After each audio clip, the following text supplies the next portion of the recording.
بسم اللہ الرحمن الرحیم وبہ نستعین سبحانک لا علم لنا الا ما علمتنا انک انت العلیم الحکیم الحمد للہ رب العالمین والصلاة والسلام علی سید المرسلین وعلی آلہ وصحبہ اجمعین ومن تبعہم بإحسان الی یوم الدین اعوذ باللہ من الشیطان الرجیم بسم اللہ الرحمن الرحیم آمن الرسول بما انزل الیہ من ربہ والمؤمنون کل آمن باللہ وملائکتہ وکتبہ ورسلہ لا نفرق بین احد من رسلہ وقالوا سمعنا واطعنا غفرانک ربنا والیک المصیر۔ سامعین، اس سے پہلے کے درس میں ہم یہ تذکرہ کر رہے تھے کہ اہل غلو نے اولیاء اور صالحین کے سلسلے میں جب ایسی باتیں گڑھ لی، بیان کرنے لگے جو اللہ کے سوا کسی کے لیے درست نہیں ہے، تو پھر انبیاء کرام علیہم الصلاۃ والسلام اور پھر سید المرسلین کے بارے میں کیا معاملہ ہوگا۔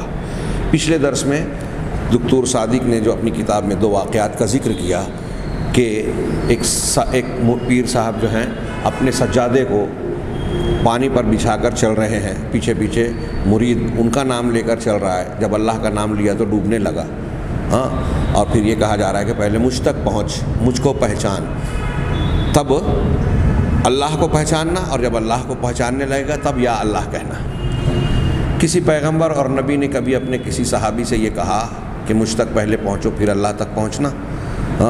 پھر شیخ عبد القادر جیلانی کا ایک لمبا واقعہ نقل کیا ان کے مناقب کے حوالے سے، اور بتایا کہ لوح محفوظ میں ایک عورت کے لیے اولاد نہیں لکھا تھا، پہلے 2 مانگا، پھر جب اللہ تعالیٰ نے کہا کہ 2 کی ندا آئی کہ 2 ایک بھی نہیں لکھا ہے اور آپ 2 مانگ رہے ہیں، تو آپ نے 3 کہا، بڑھاتے بڑھاتے 7 تک پہنچا، 7 اولاد مل گئی، اللہ تعالیٰ نے روکا، اور پھر اس عورت کا جب عقیدہ شیخ عبد القادر جیلانی کے بارے میں بگڑا تو 7 کے 7 مر گئے، روتی ہوئی آئی، پھر عقیدہ درست ہو گیا تو مرے ہوئے زندہ ہو گئے۔ یہ ساری باتیں، یہ اس قسم کے واقعات آپ ایک ٹکڑا اور ایک حصہ اگر لیں تو صاف صاف دکھائی دے گا کہ قرآن کی صاف اور واضح تعلیم، اسلام کی جو بنیاد ہے، ہم بچوں کو پڑھاتے ہیں کہ ہمیں روزی کون دیتا ہے؟ اللہ۔ کائنات کون چلاتا ہے؟ اللہ۔ یہ چھوٹے بچوں کو پڑھایا جاتا تھا، نبی کریم صلی اللہ علیہ وسلم نے اس کی تعلیم دی۔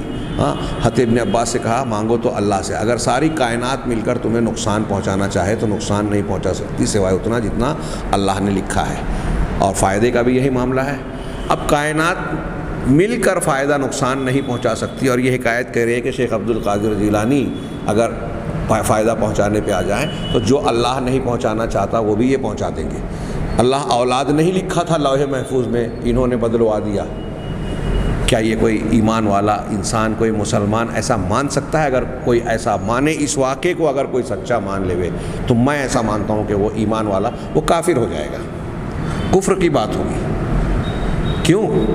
اس لیے کہ وہ اللہ تبارک و تعالیٰ کو فعال لما یرید نہیں مان رہا ہے، وہ ایسا مان رہا ہے کہ اللہ کے فیصلے کو کوئی بدل سکتا ہے۔ لوح محفوظ صرف اللہ کے علم میں نہیں ہے، شیخ عبد القادر جیلانی جیسے اولیاء بھی اسے پڑھ سکتے ہیں، نہ صرف پڑھ سکتے ہیں بلکہ بدل سکتے ہیں، اور ان کی شخصیت کی عقیدت اور مقام ایسا ہے کہ ان کے بارے میں اچھا گمان فائدہ پہنچاتا ہے، برا گمان ہوا تو 7 کے 7 اولاد مر جاتی ہیں۔ خیر، اس مناقشے سے پہلے ان واقعات کا ذکر کرنے کے بعد انہوں نے ایک قول نقل کیا تھا، پچھلے درس میں پڑھا، یہ مصطفیٰ بکری بدعتی کا، یہ اہل بدعت میں سے، اہل غلو میں سے ہے، وہ کہہ رہے ہیں کہ یہ جو قوم اس چیز کو مانتی ہے تو کیوں مانتی ہے کہ ان اولیاء صالحین انبیاء بزرگوں کے جو بلند رفیع مقامات ہیں، اس کی وجہ سے پروردگار کے نزدیک جو ان کا مقام ہے، اس بنیاد پر ان کو اللہ کے درمیان اور ہمارے درمیان واسطہ بنایا جائے۔ آگے آ رہا ہے، ہم آگے پڑھیں گے، بیان کریں گے کہ یہ ایسا ہی سمجھ لیا انہوں نے جیسے بادشاہ بہت اونچائی پر ہے، اللہ تبارک و تعالیٰ کا جو مقام اور اللہ تبارک و تعالیٰ کا جو درجہ اور شان ہے، اس تک پہنچنے کے لیے اللہ تبارک و تعالیٰ کے مقرب اور برگزیدہ بندوں کا واسطہ اختیار کیا جائے۔ یہ دنیا کے لوگوں پر یعنی مخلوق پر قیاس کر کے مخلوق سے اللہ کو تشبیہ دے کے اس طرح کے عقائد گڑھ لیے گئے جو بالکل صحیح نہیں ہے۔ قرآن، حدیث، عقل، فطرت سب کے خلاف ہے، اللہ کی عظمت و کبریائی کے خلاف ہے۔ ہم اس کو آگے جانیں گے کتاب کے حوالے سے۔ یہاں صاحب کتاب نے کہا کہ قوم سے یہ جو عقیدہ ان لوگوں نے، اہل غلو نے بیان کیا، ان سے مناقشہ، مباحثہ اور ان کی دلیلوں کا جائزہ لینے سے پہلے ان کے مذہب کا جائزہ اور مناقشہ کرنے سے پہلے ان شرکیہ وسائط کے بارے میں، جو یہ شرکیہ واسطے بناتے ہیں، یہ جو واسطہ کفار و مشرکین کا تھا اس طریقے سے ثابت کرنے کی ان واقعات کے ذریعے جو کوشش کرتے ہیں، اس پر گفتگو سے پہلے اذکر شیئا عن الوسائط المشروطہ، میں مشروع واسطوں کے بارے میں کچھ چیزیں ذکر کرنا چاہتا ہوں۔ واسطہ، ذریعہ، تو کہہ رہے ہیں آگے کہ نمبر 1 الرسول واسطۃ تبلیغ، جو مشروع واسطے ہیں۔ اب جیسے انبیاء کو آپ واسطہ مان رہے ہو مخلوق اور خالق کے درمیان، کون سا واسطہ مان رہے ہو؟ وہ واسطہ ہیں، لیکن شرعی اعتبار سے انبیاء اور پیغمبر اللہ اور مخلوق کے درمیان، خالق اور مخلوق کے درمیان کس قسم کا واسطہ ہے اس کی وضاحت کر رہے ہیں کہ الرسول واسطۃ تبلیغ، رسول جو ہیں وہ واسطہ تبلیغ ہیں، دین کو، اللہ کے پیغام اور اس کی شریعت کو پہنچانے کے لیے خالق اور مخلوق کے درمیان واسطہ ہے۔ ان کا کام یا واسطے کا نمائندہ ہونے کا معاملہ یہ ہے کہ ان کو اللہ نے یہ ذمہ داری دی کہ وہ تبلیغ رسالت، اللہ کے پیغام کو لوگوں تک پہنچائیں۔ اللہ اور لوگوں کے درمیان رسالت کی تبلیغ کا واسطہ ہیں۔ اللہ تعالیٰ کا ارشاد ہے یا بنی آدم اما یأتینکم رسول منکم یقصون علیکم آیاتی، اے بنی آدم اگر میرے پاس تمہارے رسول آتے ہیں، جب بھی آتے ہیں میرے رسول، جو تم پر میرے احکام تم سے بیان کرتے ہیں، یقصون علیکم آیاتی، میری آیتیں یعنی میرے احکامات تم پر بیان کرتے ہیں، فمن اتقى واصلح فلا خوف علیہم ولا هم يحزنون، تو اب جو شخص تقوی اختیار کرے اور اصلاح کر لے ہوئے درست ہو جائے تو اس پر کوئی خوف، کوئی ڈر نہیں ہے، اور نہ ہی وہ غمزدہ ہوں گے، نہ ہی وہ غمگین ہوں گے۔ ملاحظہ فرمائیے کہ میرے رسول آئیں تو ان کی پوجا پاٹ کرنا نہیں کہا، ان کو واسطہ بنا کر میرے سے اپنی قسمت سنوارنا نہیں کہا، بلکہ کیا کہا کہ وہ میری آیتیں تم تک پہنچائیں گے۔ اب ان آیتوں کی روشنی میں ان احکامات کو قبول کر کے تقوی اختیار کرو، اصلاح کر لو، اپنے ظاہر و باطن کو درست کر لو، تو جو تقوی اور اصلاح کرے گا تو اس پر کوئی خوف نہیں ہوگا اور نہ وہ غمگین ہوں گے۔ والذین کذبوا بآیاتنا، اور جو ہماری آیتوں، ہمارے احکامات کو جھٹلائے گا، تکذیب کرے گا، واستکبروا عنہا، اور اس سے استکبار کرے گا، اکڑ جائے گا، اولئک اصحاب النار، تو یہی لوگ جہنمی ہیں، اصحاب نار ہیں۔ اللہ کی آیتوں اور اللہ کے احکام کو ٹھکرانا، رد کرنا، نہ ماننا، یہ جہنم میں لے جانے والا ہے۔ اب آپ حکایتوں کے ذریعے سے اللہ کی آیتوں کو رد کر رہے ہیں، ہم فیہا خالدون، یہ جو جہنم میں جائیں گے جھٹلانے والے، اس جہنم میں ہمیشہ ہمیش رہیں گے۔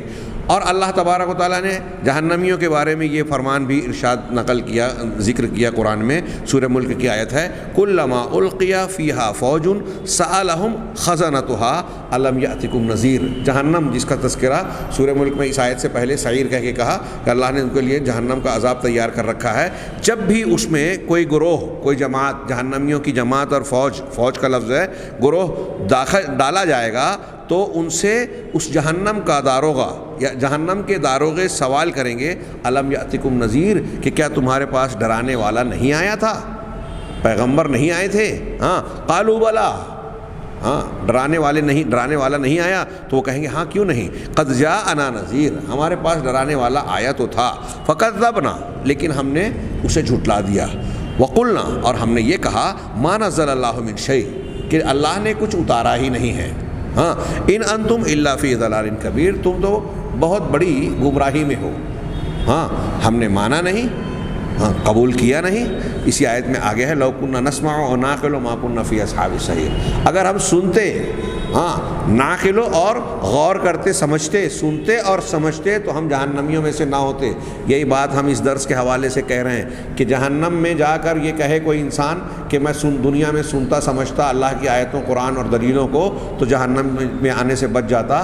یہ ہمیں موقع ہے، قرآن پہلے ہی سے ہم کو بتا رہا ہے، لہذا ہم کو اپنے عقل و شعور کے دروازے کھولنے چاہیے، قرآن و حدیث کو سننا چاہیے، ان دلیلوں پر غور کرنا چاہیے، ان دلیلوں کو اور اللہ کی آیتوں کو ماننا چاہیے۔ یہ جہنم سے ہمیں بچانے والی ہے۔ یہ جھوٹی سچی حکایتیں اور شعراء کے کلام، غلو کرنے والوں کے غلو، یہ ہم کو گمراہی کی طرف لے جا رہے ہیں۔ قرآن کی آیتیں اور اللہ کے رسول صلی اللہ علیہ وسلم کے فرمان کو مضبوطی سے پکڑ لیجئے۔ یہ دیکھیے، یہ کہہ رہے ہیں کہ جہنمی یہ کہیں گے، ہاں یہ تو اس سے کیا پتہ چلا کہ نذیر ڈرانے والے جو آئے وہ کون تھے؟ وہ اللہ کے اور مخلوق کے درمیان یہی واسطہ ہے، ڈرانے کے لیے، تبلیغ کرنے کے لیے، اللہ کی آیتوں اور احکامات کو پہنچانے کے لیے، اس کی تعلیم دینے کے لیے۔ آگے کہہ رہا ہے اللہ تعالیٰ کا ایک اور ارشاد نقل کیا، وَمَا نُرْسِلُ الْمُرْسَلِينَ إِلَّا مُبَشِّرِينَ وَمُنذِرِينَ، کہ ہم رسولوں کو نہیں بھیجتے مگر بشارت دینے والا اور ڈرانے والا بنا کر۔ بشارت دینے والا، کن کو بشارت؟ جو لوگ دعوت کو قبول کر رہے ہیں، رسول کی تعلیمات کو، اللہ کی باتوں کو۔ اور کس چیز کی بشارت؟ انعام کی، کامیابی کی، اللہ کی رضامندی اور اس کی اجر و ثواب کی۔ اور ڈرانا کس کو ہے؟ جو اس کی مخالفت کرتے ہیں، قرآن اور حدیث کی، رسول کے حکم کی مخالفت کرتے ہیں، ان کو ڈرانا کس چیز سے؟ اللہ کی پکڑ، عذاب، سزا سے، ناراضگی سے۔ ہاں، یقول شیخ الاسلام علامہ ابن تیمیہ کہتے ہیں، وَهَذَا مَا أَجْمَعَ عَلَيْهِ أَهْلُ الْمِلَلِ مِنَ الْمُسْلِمِينَ وَالْيَهُودِ وَالنَّصَارَى۔ کیا بات کہی شیخ نے؟ شیخ کہہ رہے ہیں کہ یہ وہ بات ہے جس پر اہل ملل، اہل فرق نہیں، اہل ملل یعنی مختلف ملتوں کے لوگوں کا اجماع ہے، مسلمان، یہود، نصارہ، ان تمام لوگوں کا اجماع ہے۔ کیا؟ فَإِنَّهُمْ يُثْبِتُونَ الْوَسَائِطَ بَيْنَ اللَّهِ وَعِبَادِهِ وَهُمُ الرُّسُلُ الَّذِينَ بَلَّغُوا عَنِ اللَّهِ أَمْرَهُ وَخَبَرَهُ، کہ یہ سب کے سب اس بات کو ثابت کرتے ہیں کہ اللہ اور اس کے بندوں کے درمیان وسائط، واسطہ جو ہیں وہ اس کے رسول اور اس کے پیغمبر ہیں، جنہوں نے اللہ کی جانب سے اس کے حکم کو اور اس کی خبروں کو، اللہ کے احکامات کو، عن امرہ، اس کا جو بھی حکم ہے اور اس سے آئی ہوئی جو بھی خبر ہے، اسے لوگوں تک، اپنی امت تک پہنچایا۔ یہ یہود بھی مانتے ہیں، نصارہ بھی مانتے ہیں، اور سارے مسلمان بھی۔ کیا؟ کہ پیغمبروں کے ذریعے سے اللہ تبارک و تعالیٰ کا حکم اور اللہ کی جانب سے آنے والی خبریں ہم تک پہنچتی ہیں۔ تو گویا یہ احکامات اور یہ اخبار و خبریں، غیب کی خبریں، اللہ کے پاس سے بندوں تک پہنچنے کے لیے رسول واسطہ ہیں، ذریعہ ہیں۔ یہ وسائط تبلیغ ہیں، وسائط تعلیم ہیں۔ ہاں، تو کہا اللہ تعالیٰ کا ارشاد ہے، یہ علامہ ابن تیمیہ کی عبارت میں ہے، اللہ تعالیٰ نے فرمایا، اللہ یصطفی من الملائکۃ رسلا ومن الناس، اللہ ہی ہے جو ملائکہ یعنی فرشتوں میں سے اور رسولوں کو بھی منتخب کرتا ہے، چنتا ہے۔ استفا، چننا، منتخب کرنا، رسولوں کو چنتا ہے اور لوگوں میں سے بھی۔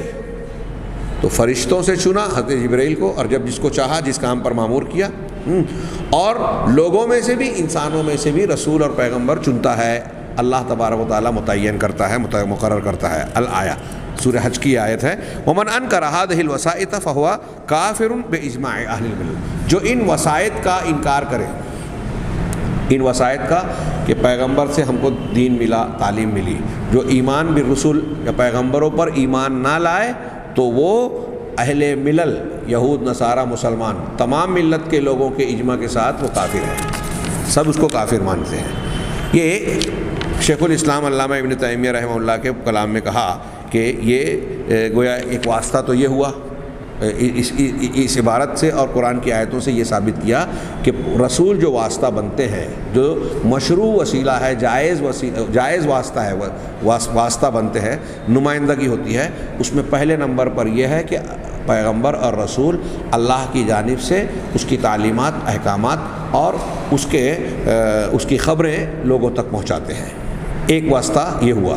دوسرے نمبر پر وَمِن ذَلِكَ مَا يَحْدُثُ بَيْنَ الْخَلْقِ مِنَ الشَّفَاعَاتِ الْمَحْمُودَةِ، اسی قبیل سے شریعت میں جائز سفارش اور وسیلے یا واسطہ وہ ہے جو مخلوق کے درمیان محمود، پسندیدہ سفارشوں کے ذریعے سے ہوتا ہے۔ ایک آدمی واسطہ بن کر اچھی سفارش کسی دوسرے انسان کی طرف پاس ایک دوسرے انسان کی کرتا ہے، یعنی لوگوں کے درمیان یہ سفارش کرنے والا واسطہ پایا جاتا ہے، اور یہ جائز ہے۔ اللہ تبارک و تعالیٰ کا ارشاد ہے، مَن یشفع شفاعۃ حسنۃ یکن لہ نصیب منہا، جو شخص اچھی سفارش کرتا ہے تو اسے بھی اس کا کچھ حصہ ملے گا۔ ایک آدمی کے آپ کے پاس آگے وضاحت کر رہے ہیں، آگے خود کتاب میں وضاحت ہے، میں آگے حدیث بولوں. قال مجاہد، امام مجاہد کہتے ہیں نزلت هذه الآیہ فی شفاعات الناس بعضهم لبعض، کہہ رہے ہیں کہ یہ آیت جو ہے لوگوں کی شفاعات، سفارشوں کے بارے میں نازل ہوئی ہے جو ایک دوسرے کے لیے سفارشیں کرتے ہیں دنیا کے اندر. وثبت فی الصحیح، صحیح حدیث میں یہ بات ثابت ہے. ہاں بخاری اور بخاری وغیرہ میں یہ روایت ہے جس میں ایک جملہ ہے اللہ کے رسول صلی اللہ علیہ وسلم کے فرمان میں اشفعوا تؤجروا الحدیث، اشفعوا تؤجروا، یعنی سفارش کیجئے، لوگوں کی شفاعت کر کے ان کا کام بناتے ہیں، ان کو فائدہ اگر پہنچا سکتے ہیں تو پہنچائیے، سفارش کیجئے، تؤجروا، تم کو اجر دیا جائے گا. یعنی یہ نیک کام ہے، اللہ تعالیٰ کے ہاں اجر کا مستحق بنانے والا کام ہے. اب آگے اس کی وضاحت کر رہے ہیں، میں نے قرآن کی آیت اور یہ حدیث دونوں کی وضاحت جوڑ لیجئے اس سے. کہہ رہے ہیں اے من یسعی فی امر یترتب علیہ مصلحۃ من مصالح العباد یکن لہ نصیب من الخیر فی ذلک. کہہ رہے ہیں کہ جو شخص کسی کام میں کوشش کرتا ہے، محنت کرتا ہے، جس پر کہ بندوں کی مصلحتوں میں سے کوئی مصلحت ترتیب پاتی ہے، نتیجے میں آتی ہے. یعنی ایک آدمی محنت و مشقت کر رہا ہے تاکہ کسی انسان کو کوئی بھلا ہو جائے، اس کی مصلحت اور فائدہ اس میں موجود ہو، تو ایسا کوئی شخص اگر کر رہا ہے یکن لہ نصیب من الخیر فی ذلک، تو اس سلسلے میں اس کے لیے بھی خیر کا حصہ ہوگا. دیکھیے یہاں بھی کوئی سفارش حقدار کو حق دلانے کے سلسلے میں یا کسی کا بھلا کرنے کے سلسلے میں ہے. اس کا یہ مطلب نہیں ہے کہ آپ اپنی سفارش کسی ایسے شخص کے بارے میں کریں جو نااہل ہے اور کسی حقدار کو آپ محروم کر دیں. یہ شرعی آداب اور اصول اپنی جگہ قائم رہیں گے کہ کسی کا ظلم کرنے کے سلسلے میں یا ناجائز چیز کے سلسلے میں آپ سفارش نہ کریں. یہ کون سی سفارش ہے جو اچھی ہے؟ نیکی کی سفارش، فائدے کی سفارش، ایسی سفارش جس میں شریعت کی کوئی مخالفت نہیں ہو رہی ہے، کسی پر ظلم نہیں ہو رہا ہے، ہم اس کو مراد لیں گے. تو دنیا میں لوگوں کے درمیان اگر میرے پاس ایک آدمی آتا ہے کہ فلاں آدمی سے آپ کہہ دیں ہاں مجھے فلاں کام دلوا دیں میں، ہاں مجھے فلاں جگہ پر نوکری پر لگوا دیں میں. اب انہیں لگتا ہے کہ میں اس بات کو کہوں گا تو میری بات کا وزن مانا جائے گا، اس کا میرا تعلق اور پہچان یا اس طرح کا معاملہ ہے، محبت ہے یا دباؤ ہے کہ اس بنیاد پر وہ میری بات کو رد نہیں کرے گا، کچھ اثر پڑے گا. یہ اکیلا جائے گا تو وہ فوراً رد کر دے گا. تو ایسی صورت میں اگر بیچ کا آدمی جا کر سفارش کرتا ہے اور کسی کی مدد کر دیتا ہے اس سفارش کے ذریعے، اس کا کام یا کوئی فائدہ کروا دیتا ہے، تو اللہ تبارک و تعالیٰ نے اس کو قرآن میں کہا کہ اس کو بھی اس سفارش کا ایک حصہ ملے گا، نیکی ملے گی. رسول اللہ صلی اللہ علیہ وسلم کہ وہ اجر کا مستحق ہوگا. یہ لوگوں کے درمیان جاری ہونے والی جائز واسطے ہیں. آگے کہہ رہے ہیں صاحب کتاب کما یحدث بین الرعیہ، یہ ایسے ہی ہے جیسے رعیت اور ملک، رعایا عام آدمی اور بادشاہ کے درمیان ہوتا ہے کہ ایک آدمی کا کوئی کام ہے تو وہ سفارش اور واسطے لگا کر جو ہے اس تک پہنچتا ہے، اس سے اپنا کام کرواتا ہے. اسی طرح رئیس اور مرؤوس، یعنی ایک جگہ کوئی مالک ہے، ذمہ دار ہے، کوئی کمپنی کا، فیکٹری کا یا کوئی اور کارخانہ ہے، اس کا ایک مالک ہے اور وہاں ایک کام کرنے والا ماتحت ہے، تو ایک ذمہ دار اور اس کا ماتحت، ان لوگوں کے ان کے درمیان معاملات ہوتے ہیں کہ واسطے کام کرتے ہیں دنیا کے، ونحوہ، اور اس طرح کے اور دوسرے معاملات. وَتِلْكَ الْوَسَائِلُ الَّتِي تَكُونُ بَيْنَ الْمُلُوكِ وَالنَّاسِ عَلَىٰ أَحَدِ ثَلَاثَةِ أَوْجُهٍ. اب آگے بڑھیں اور بہت غور سے یہ بات سنیں. واسطوں اور وسیلوں اور صفات کے بارے میں جو لوگ گمراہیوں کا شکار ہیں، نوح علیہ السلام کی قوم سے لے کر مکہ کے کافروں اور مشرکوں تک، وہاں سے لے کر آج کے غیر مسلم اور مسلمان کہلانے والے وسیلے باز اور شرکیہ واسطوں اور وسیلوں کا عقیدہ رکھنے والوں تک، جتنے لوگوں کے ذہن و دماغ میں واسطوں اور وسیلوں سے متعلق جو شبہات ہیں نا، اس کی ایک بنیاد یہی ہے کہ وہ کہتے ہیں کہ بادشاہ یا کسی اونچے مقام پر اگر آپ کو پہنچنا ہے تو وزیر کا فلاں اور فلاں کا واسطہ لگایا جاتا ہے. ہاں اس لیے یہ واسطے جو ہے جس طرح اختیار کیے جاتے ہیں ویسے ہی ہم اللہ کے یہاں بھی اختیار کریں. شیخ الاسلام علامہ ابن تیمیہ نے شرعی وسیلے کا ذکر کرتے ہوئے یہ صاحب کتاب نے کہا، ایک تو یہ کہ رسول جو واسطہ ہیں وہ واسطہ تبلیغ ہیں، ہاں، پھر دوسرے لوگوں کے درمیان، خالق و مخلوق کے درمیان کچھ واسطے اور سفارشیں ہوتی ہیں، ہاں، جیسے بادشاہ اور رعیت کے درمیان ہوتی ہیں، ایک ذمہ دار مالک ہے اور ایک ماتحت ہے یا عام لوگ ہیں، ان کے درمیان واسطے اور وسیلے چلتے ہیں۔ اس کو قیاس کر کے لوگ اللہ پر فٹ کر رہے ہیں، یہ شرکیہ وسیلے میں۔ اب اس سلسلے میں علامہ ابن تیمیہ کی یہ بات اور آگے جو انہوں نے بیان کیا، یہ بہت اچھی طریقے سے ذہن نشین کیجئے۔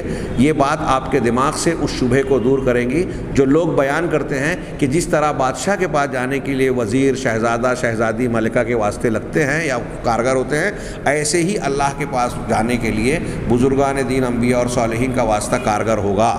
یہ جو قیاس کرتے ہیں، تو ان واسطوں میں کیا کی حقیقت کیا ہے، ان میں کیا چیز پائی جاتی ہے اور کیا وہ چیز اللہ تبارک و تعالیٰ پر فٹ کرنا درست ہے، یہ ان معروضات میں غور کیجیے۔ شیخ الاسلام علامہ ابن تیمیہ نے جو اوپر بات کہی اسی کی وضاحت کرتے ہوئے فرماتے ہیں کہ جو بادشاہوں اور لوگوں کے درمیان واسطوں کا سلسلہ اور عمل جاری ہوتا ہے، وہ تین شکلوں میں سے کسی ایک وجہ سے ہوتا ہے، تین وجوہ سے ہوتا ہے۔ الوجہ الاول، پہلی وجہ، اما لاخبارہم من احوال الناس بما لا يعرفونہ، ایک آدمی بادشاہ کے پاس، رئیس کے پاس کسی کا واسطہ بن کے جا رہا ہے۔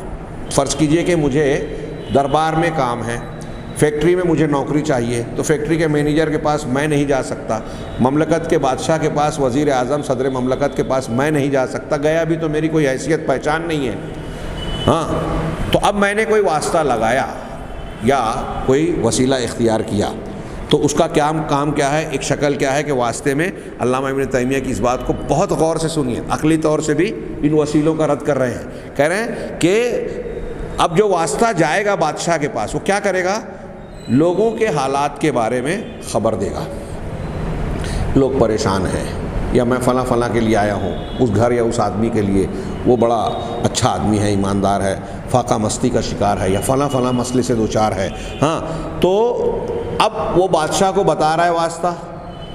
کیوں بادشاہ کو بتا رہا ہے یہ واسطہ؟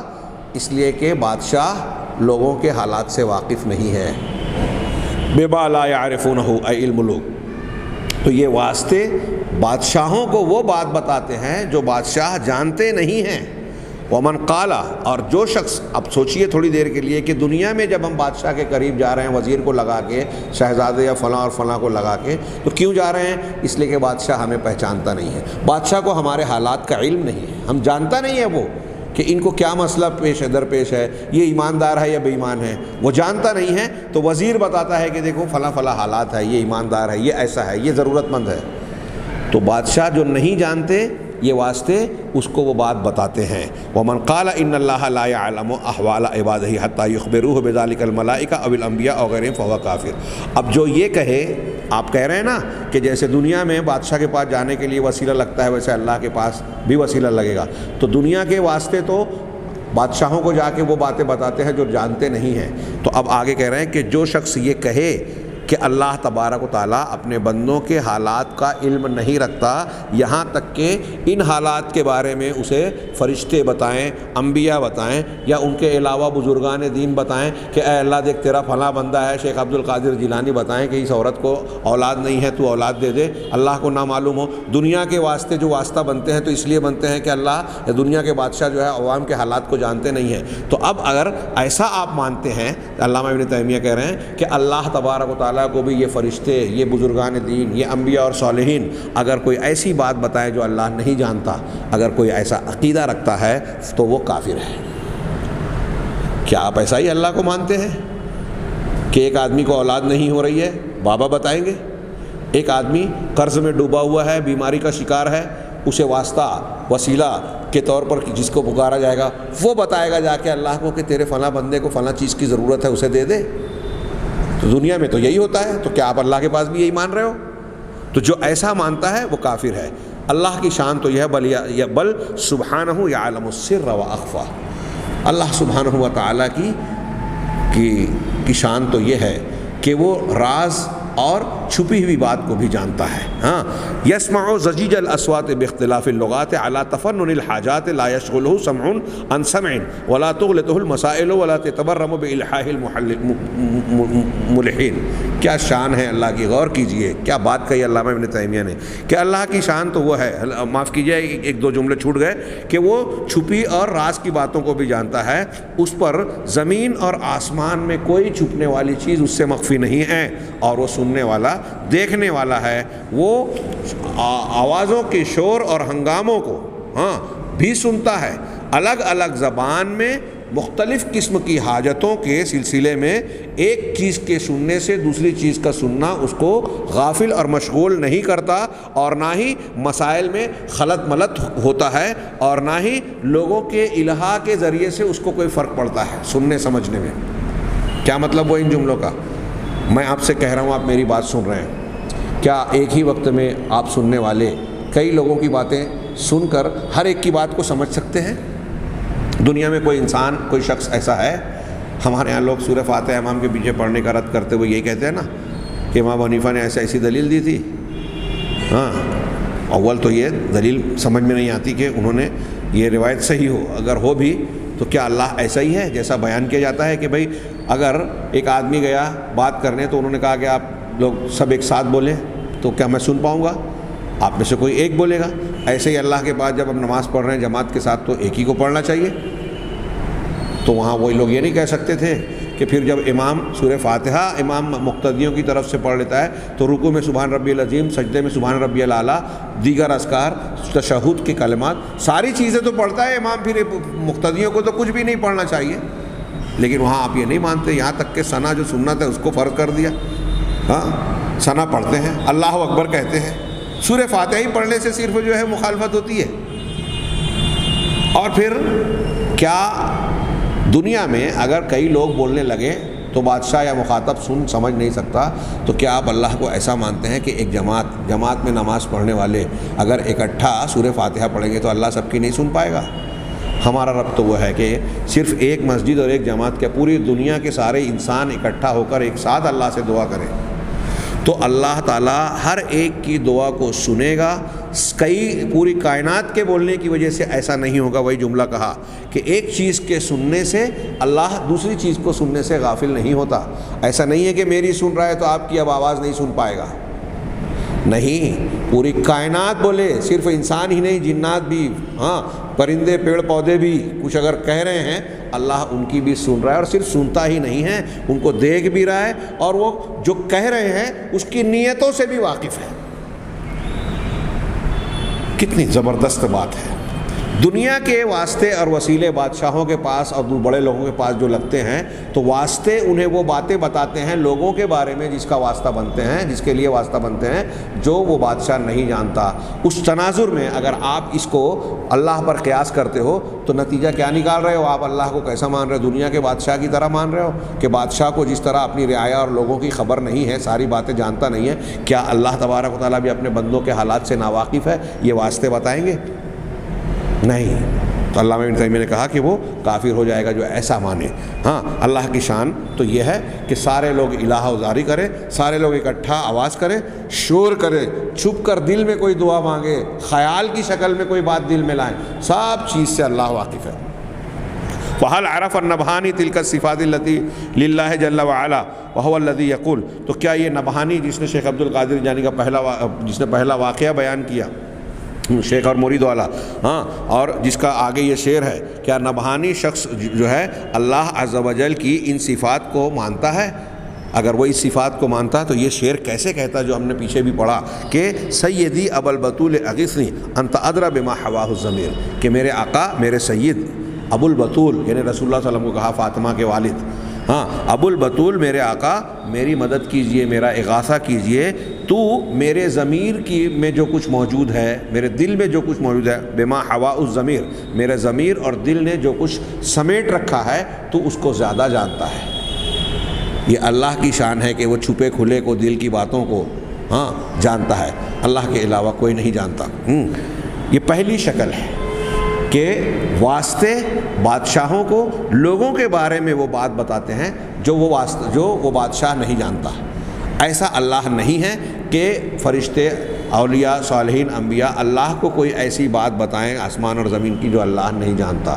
ہاں پھر آگے نمبر 2 سورہ یونس کی آیت قُلْ أَتُنَبِّئُونَ اللَّهَ بِمَا لَا يَعْلَمُ فِي السَّمَاوَاتِ وَلَا فِي الْأَرْضِ میں بھی یہی بات کہی گئی ہے جو شیخ الاسلام علامہ ابن تیمیہ نے یہاں پہلے کہی۔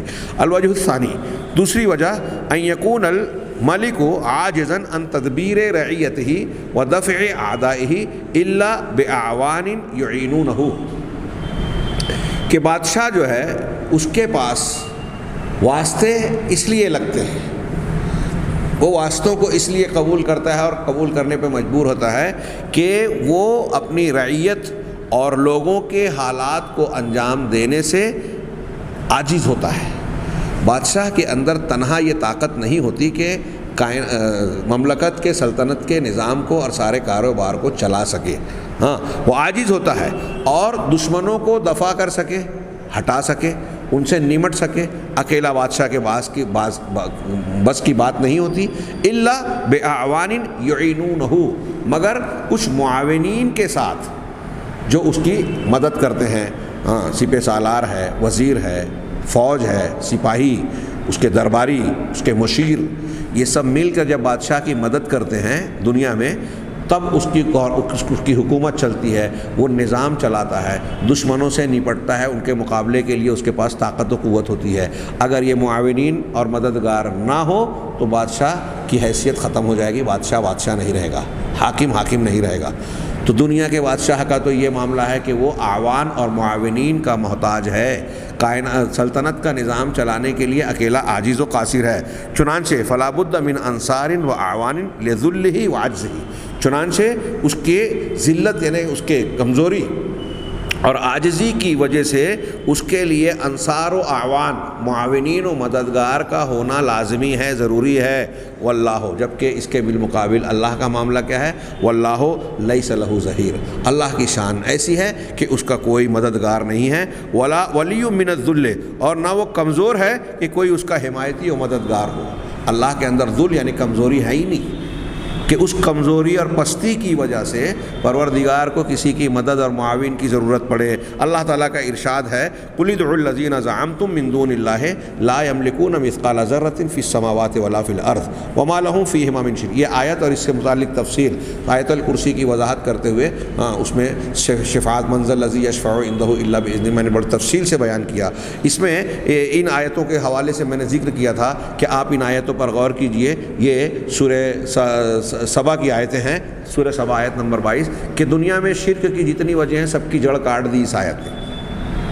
آپ پڑھیے اس کو، پہلے میں معمولی سی تشریح کے ساتھ ترجمہ کروں، آپ کے ذہن میں شاید تازہ ہو جائے جن لوگوں نے سنا ہوگا، کہ آپ کہیں لوگوں سے، اللہ کہہ رہا ہے ادعوا الذین زعمتم من دون اللہ، ان کو بلاؤ، پکارو جن کو تم اللہ کے سوا گمان کرتے ہو یعنی معبود سمجھتے ہو۔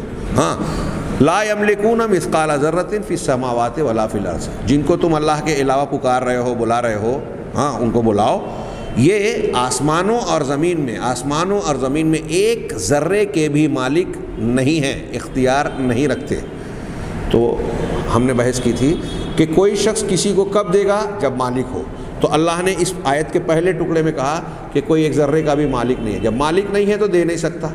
نمبر 2 وما لہم فیہما من شرک، اور نہ ہی ان لوگوں کا ان آسمانوں اور زمین کے اندر کوئی حصے داری، ساجھے داری، پارٹنرشپ، حصہ اور شرک ہے۔ کوئی حصہ بھی نہیں ہے، مالک بھی نہیں ہے، حصے دار بھی نہیں ہے کہ دے سکے اپنے حصے سے۔ وما لہ منہم من ظہیر، اور نہ ہی اللہ تبارک و تعالیٰ کے لیے ان لوگوں میں سے، ان معبودوں میں سے یا کائنات کے مخلوق میں سے کوئی بھی اس کا مددگار ہے، کوئی مددگار بھی نہیں ہے۔ دنیا کے بادشاہوں کی بادشاہت تو مددگاروں کے بیساکھی پہ چلتی ہے، سہارے سے چلتی ہے۔ اللہ تبارک و تعالیٰ کی سلطنت اور کائنات کو کسی سہارے، کسی بیساکھی کی ضرورت نہیں ہے، نہ کسی فرشتے کی، نہ کسی اللہ کی کوئی حاجت و ضرورت نہیں ہے۔ اللہ تبارک و تعالیٰ صرف کن کہے تو سب کچھ ہو جائے۔ اس نے جو مخلوقات پیدا کی ہے، جن کو جس کام پر لگایا ہے، یہ اس کی مشیت اور کچھ حکمتیں ہیں، اس بنیاد پر، ورنہ اللہ تبارک و تعالیٰ کسی کا محتاج نہیں ہے۔